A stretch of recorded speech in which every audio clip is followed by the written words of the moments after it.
Harry Potter and the Sorcerer's Stone by J.K. Rowling. Chapter 8. The Potions Master. There, look! Where? Next to the tall kid with the red hair, wearing the glasses. Did you see his face? Did you see his scar? Whispers followed Harry from the moment he left his dormitory the next day. People lining up outside classrooms stood on tiptoe to get a look at him, or doubled back to pass him in the corridors again, staring. Harry wished they wouldn't, because he was trying to concentrate on finding his way to classes. There were 142 staircases at Hogwarts, wide, sweeping ones, narrow, rickety ones, some that led somewhere different on a Friday, some with a vanishing step halfway up that you had to remember to jump. Then there were doors that won't open unless you ask politely, or tickled them in exactly the right place, and doors that weren't really doors at all, but solid walls just pretending. It was also very hard to remember where anything was, because it all seemed to move around a lot. The people in the portraits kept going to visit each other, and Harry was sure the coats of armor could walk. The ghosts didn't help either.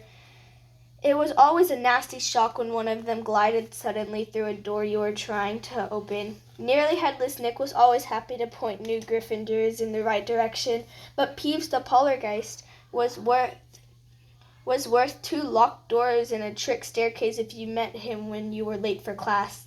He would drop wastepaper baskets on your head, pull rugs from under your feet, pelt you with bits of chalk, or sneak up behind you, invisible, grab your nose and screech, "Got your conch!" Even worse than Peeves, if that was possible, was the caretaker, Argus Filch. Harry and Ron managed to get on the wrong side of him on their very first morning. Filch found them trying to force their way through a door that unluckily turned out to be the entrance to the out-of-bounds corridor on the 3rd floor.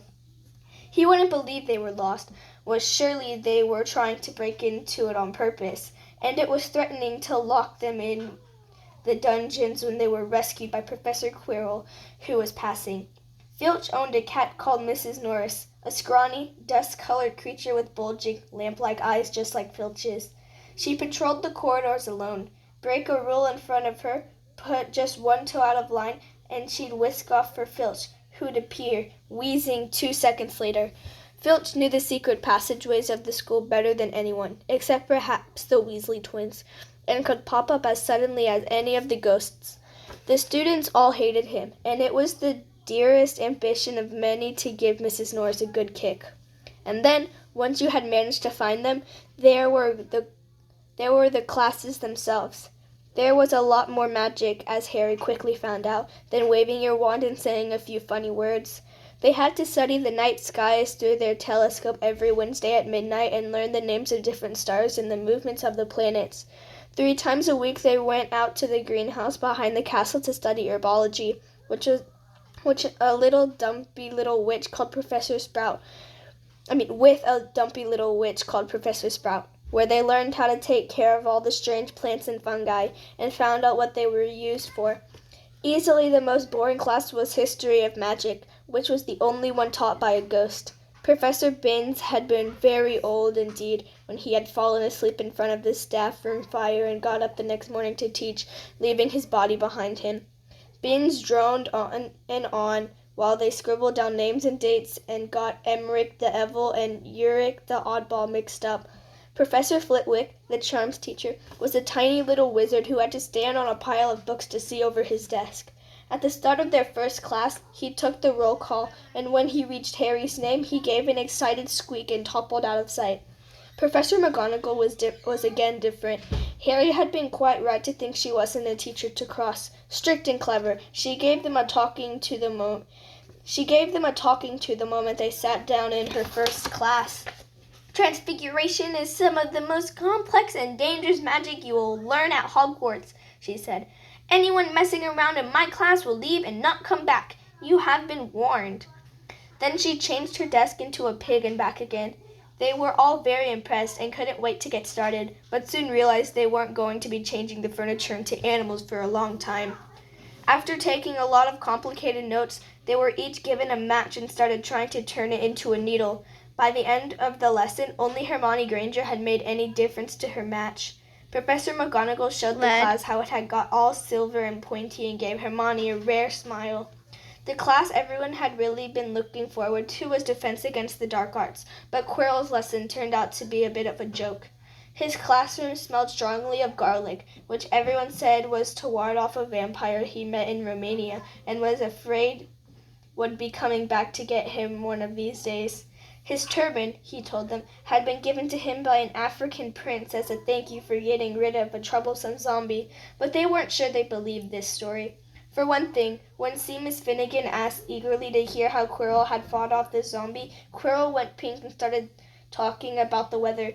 For another, they had noticed that a funny smell hung around the turban, and the Weasley twins insisted that it was stuffed full of garlic as well, so that Quirrell was protected wherever he went.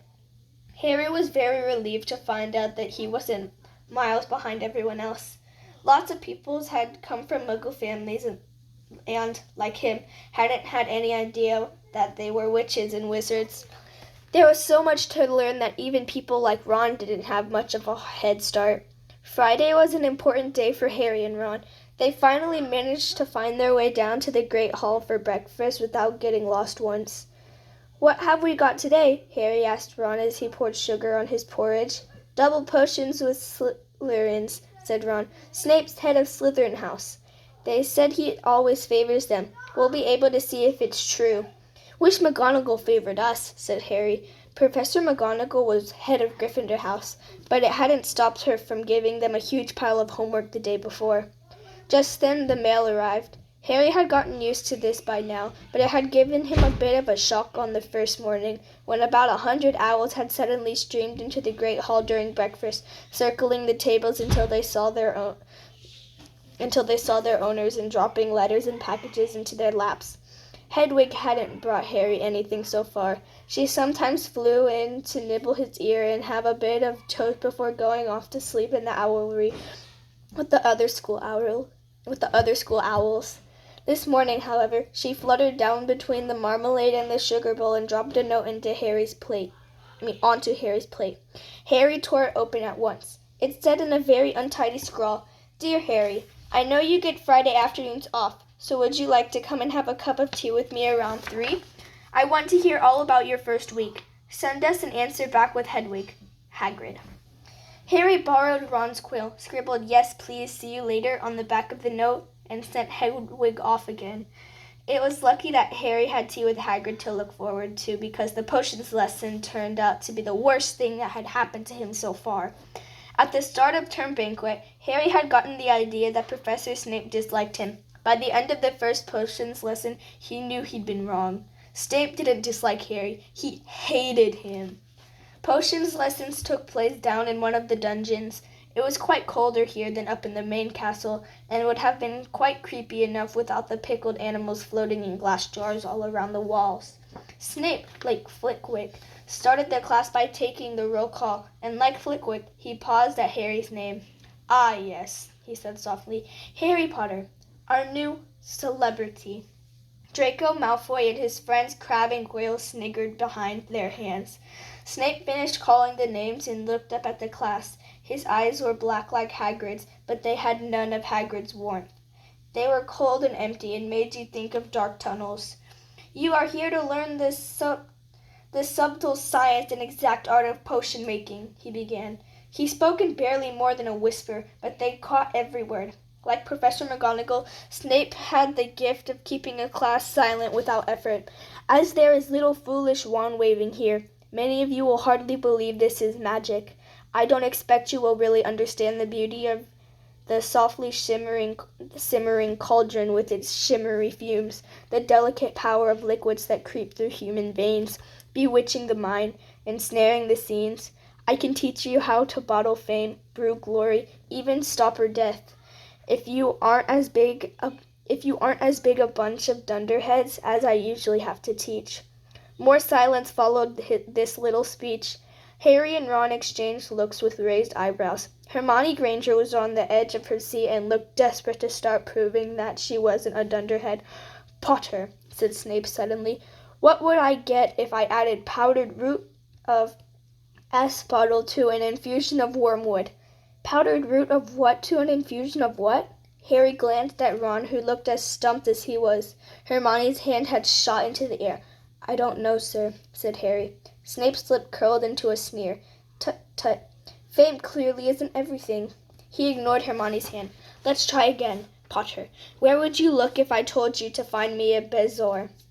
Hermione stretched her hand as high into the air as it would go without her leaving her seat, but Harry didn't have the faintest idea of what a bezoar was.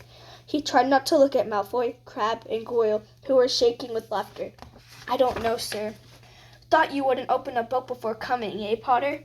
Harry forced himself to keep looking straight into those cold eyes. He had looked through his books at the Dursleys, but did Snape expect him to remember everything in 1,000 magical herbs and fungi? Snape was still ignoring Hermione's quivering hand. "What is the difference, Potter, between monkshood and wolfsbane?" At this, Hermione stood up, her hand stretching toward the dungeon ceiling. "I don't know," said Harry quietly. "I think Hermione does, though. Why don't you try her?" A few people laughed. Harry caught Seamus's eye, and Seamus winked. Snape, however, was not pleased. "Sit down," he snapped at Hermione. "For your information, Potter, Aspuddle and Wormwood make a sleeping potion so powerful it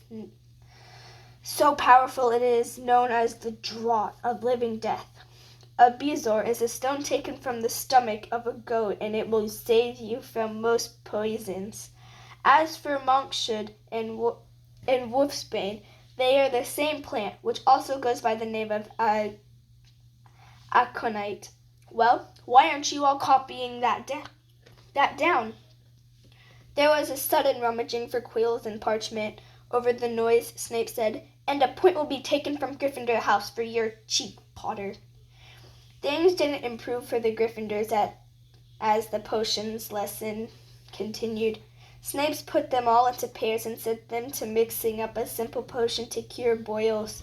He swept around his long black cloak, watching them weigh dried nettles and crushed snake fangs, criticizing almost everyone except Malfoy, whom he seemed to like.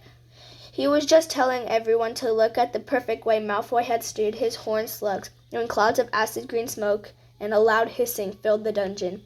Neville had somehow managed to melt Seamus's cauldron into a twisted blob, and their potion was seeping across the stone floor, burning holes in people's shoes. Within a second, the whole class was standing on their stools while Neville, who had been drenched in the potion when the cauldron collapsed, moaned in pain as angry red boils sprang up all over his arms and legs.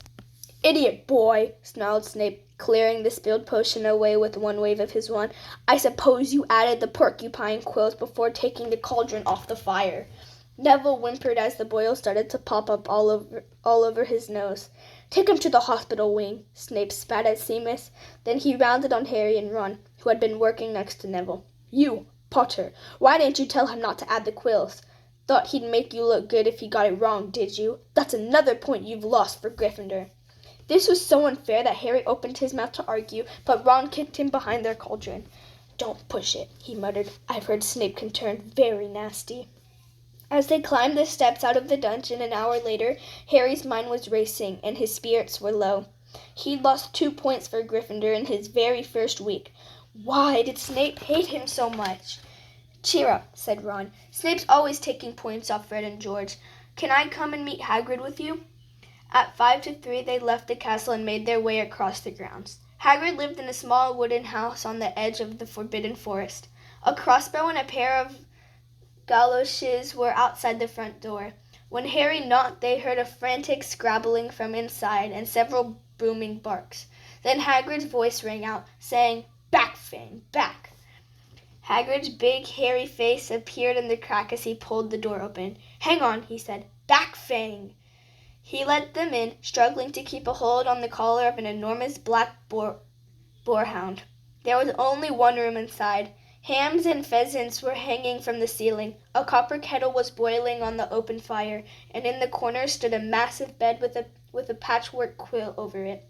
"Make yourselves at home," said Hagrid, letting go of Fang, who bounded straight at Ron and started licking his ears. Like Hagrid, Fang was clearly not as fierce as he looked. "This is Ron," Harry told Hagrid, who was pouring boiling water into a large teapot and putting rock cakes onto a plate. "Another Weasley, eh?" said Hagrid, glancing at Ron's freckles. "I spent half me life chasing your twin brothers away from the forest." The rock cakes were shapeless lumps with raisins that almost broke their teeth. but Harry and Ron pretended to be enjoying them as they told Hagrid all about their first lessons. Fang rested his head on Harry's knee and drooled all over his robes. Harry and Ron were delighted to hear Hagrid call Filch that old git. And as for that cat, Mrs. Norris, I'd like to introduce her to Fang sometime. Do you know, every time I go up to the school, she follows me everywhere. Can't get rid of her. Filch puts her up to it. Harry told Hagrid about Snape's lesson. Hagrid, like Ron, told Harry not to worry about it, that Snape hardly liked any of the students. But he seemed to really hate me. Rubbish, said Hagrid. Why should he? Yet Harry couldn't help thinking that Hagrid didn't quite meet his eyes when he said that. How's your brother Charlie? Hagrid asked Ron. I liked him a lot. Great with animals. Harry wondered if Hagrid had changed the subject on purpose. While Ron told Hagrid all about Charlie's work with dragons, Harry picked up a piece of paper that was lying on the table under the tea cozy. It was a cutting from the Daily Prophet. Gringotts break-in latest. Investigations continue into the break-in at Gringotts on 31 July, widely believed to be the work of dark wizards or witches unknown. Gringotts goblins today insisted that nothing had been taken. The vault that was searched had in fact been emptied the same day. But we're not telling you what was in there, so keep your noses out of it if you know what's good for you, said a Gringotts spokesgoblin this afternoon. Harry remembered Ron telling him on the train that someone had tried to rob Gringotts, but Ron hadn't mentioned the date. Hagrid, said Harry, that Gringotts break-in happened on my birthday. It might have been happening while we were there. There was no doubt about it. Hagrid definitely didn't meet Harry's eyes this time. He grunted and offered him another rock cake. Harry read the story again. The vault that was searched had in fact been emptied earlier that same day. Hagrid had emptied the vault 713, if you could call it emptying, taken out that grubby little package. Had that been what the thieves were looking for? As Harry and Ron walked back to the castle for dinner, their pockets weighed down with rock cakes they'd been too polite to refuse. Harry thought that none of the lessons he'd had so far had given him as much to think about as tea with Hagrid. Had Hagrid collected that package just in time? Where was it now? And did Hagrid know something about Snape that he didn't want to tell Harry?